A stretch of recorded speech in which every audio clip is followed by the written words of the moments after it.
Breaks in the chain of title.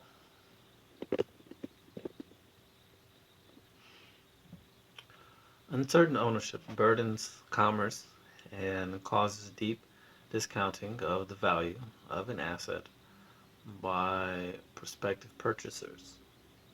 Consequently, economic efficiency requires clearing, clearing away uncertainties or clouds from the title to property. This section briefly examines how property law removes the clouds that accumulate over titles. Adverse possession. In the preceding chapter, we discussed an example in which Joe Potatoes unwillingly built his house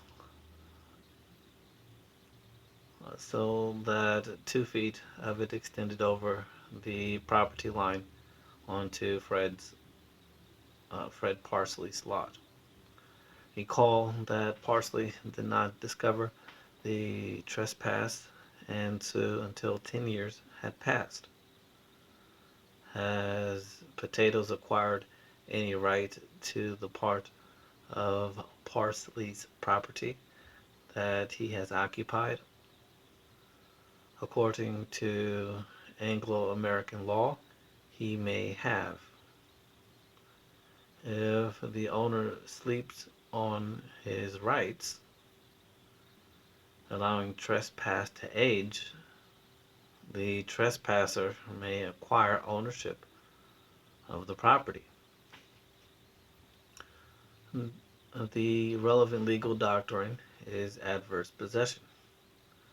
The phrase refers to the fact that a trespasser's possession of the land is adverse to the owner's interests. Superscript 42, which reads, "It is also possible to acquire an easement by adverse use of another's property. For example, someone who habitually cuts across someone's property without protest by the owner may acquire the right to continue cutting across the property." Back to the text. Someone can acquire ownership of another's property by occupying it for a period of time specified in a statute, providing the occupation is adverse to the owner's interests and the original owner does not protest or take legal action. Superscript 43, which reads, to be precise,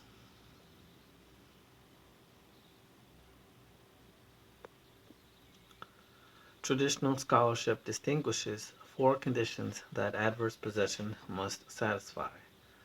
Number one, the adverse possessor must have actually entered the contested property and have assumed exclusive possession. That was number one. Number two, that possession must be open and notorious. This phrase means that the trespass must not be done in secret. An alert owner should be able to detect it.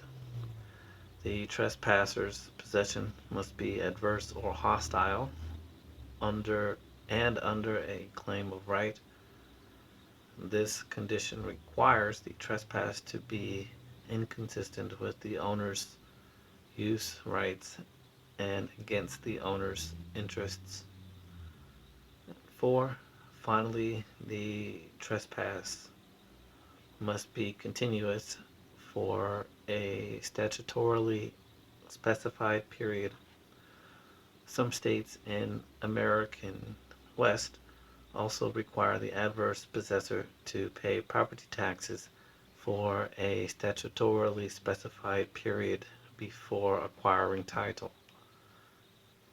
See Lawrence Freedman, A History of American Law, 360 to 361. Open, second edition, 1985. Close. Note that these conditions do not inquire into the intentions of the adverse possessor. Despite this, there is evidence that courts are more likely to apply the adverse possession rule when the trespass is accidental.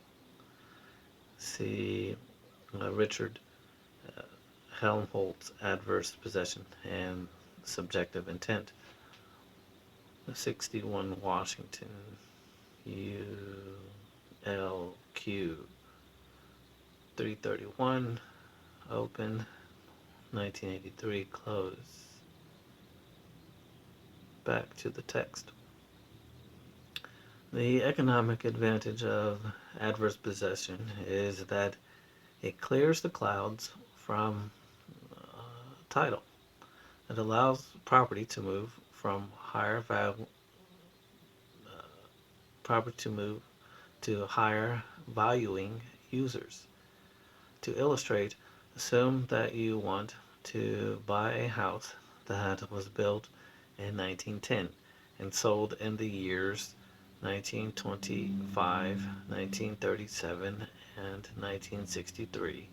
Your search of title reveals a confusion in the title records about whether the sale in 1937 was legal. However, the current owner has resided on the property since 1963 without legal challenge. The law for this jurisdiction stipulates that adverse possession for 25 years transfers ownership to the trespasser. The adverse possession statute and the current owner's unchallenged occupancy since 1963 have thus removed the cloud from the title dating to 1937. In general, a rule for acquiring title by adverse possession lowers the cost of establishing rightful ownership claims by removing the risk that ownership will be disputed on the basis of the distant past. Another efficiency justification for adverse possession was emphasized in the past. Adverse possession prevents valuable resources from being left idle for long periods of time by specifying procedures for a productive user to take title from an unproductive user. Under such a rule, persons who neglect to monitor their property boundaries run the risk of losing idle parts of them to someone who makes use of them. In this respect, the rule tends to move property from idleness to productive use. Sometimes squatters have acquired land from absentee owners through adverse possession. In the American West, settlers historically acquired much Indian land through adverse possession. These settlers viewed themselves as putting the land to higher use, whereas the Indians viewed the settlers as thieves. Besides the two types of economic benefit, adverse possession has a cost. The cost is that owners must actively monitor their land to eject trespassers who might otherwise become owners through adverse possession. Without adverse possession statutes, owners might reduce monitoring costs and more trespassers would enjoy using other people's land.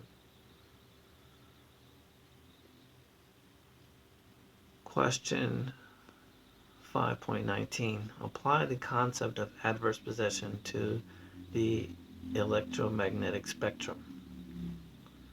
Question 5.20.